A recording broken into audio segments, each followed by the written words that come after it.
Mais uma vez aí nosso recado do Tonico. Eu tô aqui no meu carro, uma maneira de fazer um protesto, né? De falar a narrativa aí, falar a situação que nós atravessamos no Brasil. É um país que não merece tá sofrendo como esse povo brasileiro sofre demais, por ter aí uma classe dominante, né? Eu não falo nem política, porque a classe dominante, às vezes a gente acusa muito o político, mas por trás do político tem as pessoas que comanda, que domina, que tem aí a mídia na mão, que controla o país. E às vezes até a própria essas pessoas que conseguem dominar o país, eles colocam aí as pessoas também contra os políticos. É tudo estratégia para ficar sempre o político ser fraco. Eu vejo assim as pessoas falando, alguns manifestos que eu vejo por aí. Nós estamos fazendo movimento, mas nós não queremos político no meio. Gente, e aí é complicado. Eu às vezes eu sou muito crítico à situação política, eu sou muito crítico a algumas pessoas. Eu venho numa luta social para a gente fazer mudança, para a gente fazer um novo, mas nós não podemos. O país do mundo fica sem ter aí um representante, sem ter um movimento. Se cria um movimento nacional e falaram que não teve liderança, tem que ter liderança. Tudo se tem liderança para estar caminhando, fazendo um país de leis, um país justo, um país de igualdade. Porque assim, quando dá essa notação que eu tive essa semana na Paulista e vi pessoas lá fazendo manifesto, intervenção já militar. É porque as pessoas, quando falam intervenção militar, não sabem as pessoas que lutaram tanto para esse país ser um país democrático. Às vezes as pessoas não têm essa noção, a história não passamos a limpo, não passamos a história direito para as pessoas. Às vezes a população não tem esse conhecimento. E como eu falo, tem um sistema que domina, não é o político, tem um sistema que domina esse país. Esse sistema que nós estamos vivendo é o sistema que está aí fazendo com que eles tenham esse domínio. É meia dúzia que manda, é meia dúzia que é dono desse país. A população, na realidade, fala que a escravidão, tal tempo atrás, acabou a escravidão. A escravidão no Brasil nunca foi libertado da escravidão. Escravidão do branco, do amarelo, do preto, de todo mundo não foi libertado. Então nós vivemos uma situação muito crítica no nosso país, né? Nós vivemos uma situação, nós é o país da situação desde de 1950, é assim, o país desde descoberto, esse país foi descoberto de forma e veio conduzindo essas políticas erradas uma atrás da outra. Mas assim, o erro talvez é porque querem, porque esse país tem jeito e se quiser, e se nós tivermos uma parte consciente que precisamos do político, mas o político decente, o político honesto, de forma coletiva, falar no país coletivo, de fazer transformação social, dessa forma que nós vamos fazer transformação.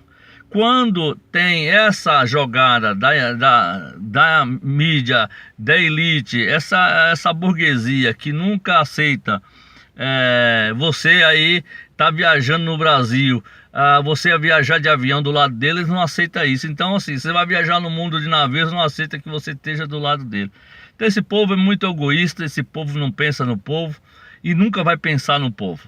Se nós não ser coletivo, e aí o caminhoneiro deu exemplo, parou o país, que precisava também de uma liderança nacional para comandar isso. Mas foi justo fazer dessa forma, criar um mecanismo para mostrar que não é como o governo, não é como essa elite, não é como o governo, porque na realidade o Temer não manda nada, pessoal.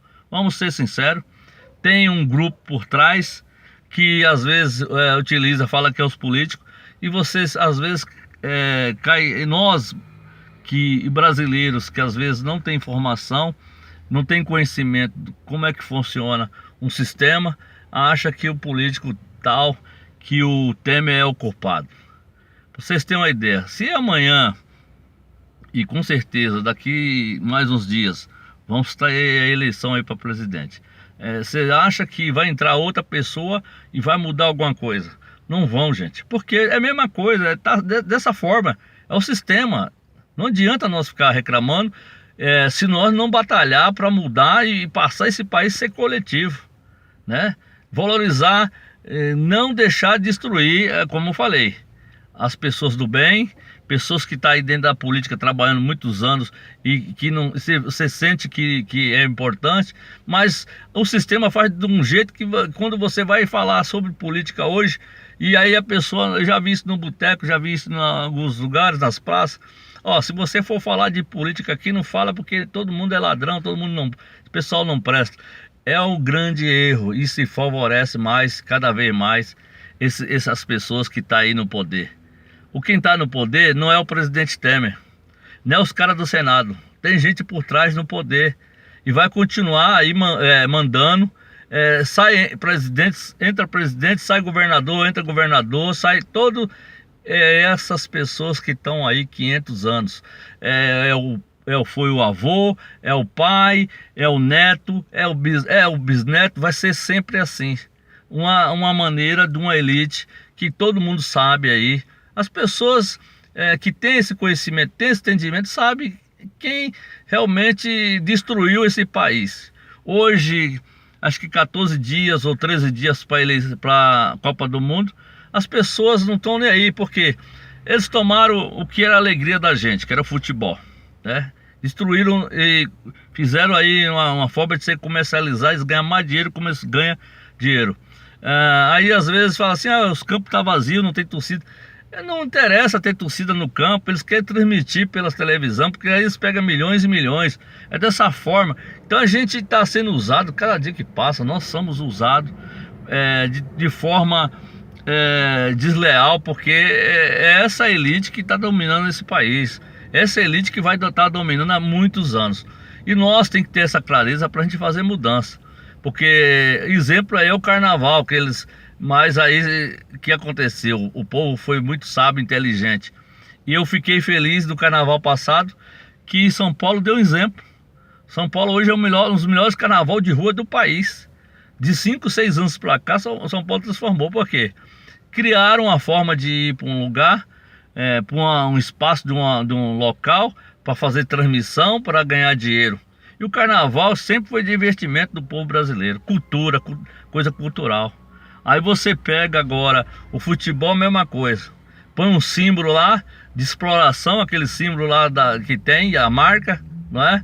E a seleção brasileira não é de uma CBF, não é de uma marca, a seleção é do povo. Mas não tem governante, o sistema não deixa também o governante fazer isso, né? O cara que está no governo, aliás, como eu falei para vocês, não tem voz ativa para nada, porque se essa seleção fosse de fato do povo, se esses jogadores, não é, valorizassem os clubes, porque destruíram os clubes também aí com algumas leis erradas que criaram, né, para favorecer meia dúzia também. Se tivesse esse cuidado, hoje, um ano antes da Copa do Mundo, o povo estava aí vibrando com amor, com essa camisa, amando, não o escudo da CBF, que o escudo brasileiro tinha que tirar esse escudo aí, CBF, colocar o escudo, a bandeira na camisa da seleção brasileira, tem que pôr a bandeira, não o escudo. O país tem que tomar e retomar o futebol de maneira decente e coerente. Por isso que eu venho aqui fazer a narrativa dentro do meu carro. As pessoas... Se fosse coletiva, as pessoas não tinham ido fazer fila em postos de gasolina. Olha o contraditório. Uns caminhoneiros lutando para baixar aí os pedágios. O caminhoneiro está lutando para fazer com que as pessoas... O frete cai. Aliás, que o frete aumenta um pouquinho, mas que cai o preço do óleo diesel, que cai os pedágios. Com isso, com certeza, quando o caminhoneiro está pensando dessa forma, está pensando também baratear os nossos produtos. E que agora, o que o pessoal faz? Esse povo, às vezes o povo sem noção, nós estamos criando um país de sem noção, povo que não tem noção, não tem clareza. Por isso que cada vez mais para o sistema, você não tiver noção, é bom. Porque você vai para uma fila de coisa que você está pensando em você. Vocês estão pensando em vocês. Ir para uma fila, por petróleo, por gasolina, pagando 6, 7, 8, 10 reais. E aí, vejo comentário do mundo todo. Então o país não está em crise. E aliás, essas pessoas que fazem isso, não estão em crise mesmo, eles não estão preocupados. Um país de 200 milhões, eu acho que aí 10% ou 5% vivendo muito bem, que é essa turma, que foi para os postos abastecer. Eles não estão preocupados com os 100 milhões aí que está passando fome, que está passando necessidade. Essas pessoas não pensam dessa forma, porque aí eles não pensar desse jeito estão gerando também violência, porque aí a violência chega neles também, e está chegando neles, né? Aqui em São Paulo mesmo, nas regiões mais ricas, hoje a violência chegou. No Rio de Janeiro está um desordem total, mesmo com o exército estando lá, mas eles não estão nem aí para isso, preocupados, porque a violência chegou num jeito que não tem comando, não tem regra. É o país que só fala em deveres, ou só fala, as pessoas buscam só direitos e com certeza tem que buscar direitos, mas não cumpre os deveres, né? País que não cumpre os deveres, as pessoas só querem direito, mas dever, regra, normalidade, ordem de fato mesmo, pessoas saber o limite, saber as regras, mas as pessoas hoje é um país sem regra. É um país que as pessoas não preocupam na coletividade, as pessoas não procuram saber os direitos das pessoas. Nós vivemos dessa forma. É dessa forma que nós estamos vivendo. Felizmente nós estamos vivendo de uma maneira tão desagradável que nós temos que fazer essas mudanças. Por isso que eu peço e eu faço aqui e peço licença para as pessoas para eu narrar a minha indignação. Como eu luto muitos anos pelo social, eu venho anos e anos fazendo com que eu contribuindo aí, há mais de 30 anos que eu venho contribuindo e vou continuar contribuindo. Às vezes na honestidade da gente, a gente é tirado como pessoas bobas, pessoas desonestas, pessoas, ou aliás, pelo contrário, pessoas que a honestidade demais é o contrário. A pessoa muito honesta é tido nesse país como besta, como bobo, como gente que tem que ser esperto, não é esperta. Então eu prefiro ser o bobo, eu prefiro ser o bestalhado, né? Como se diz na língua, na gíria de algumas pessoas, que as pessoas, quando é dessa forma, quando pensa no coletivo, quando pensa nas pessoas, pensa nas outras pessoas, pessoas que não vão a lugar nenhum.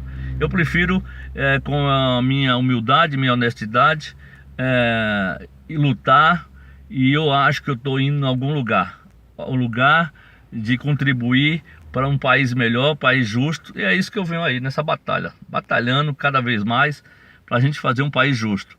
É só quando a gente juntar, fazer uma coletividade, juntar as pessoas, mostrar que nós podemos fazer diferença.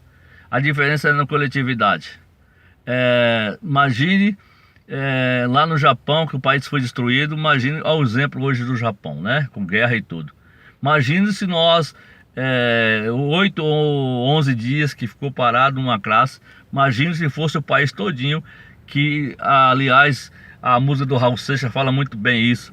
O dia que a terra parou, e o dia que o Brasil parou. Poderia ter um dia, ou mês, ou 2 meses, as pessoas protestar de fato para recomeçar. Ir para o sacrifício.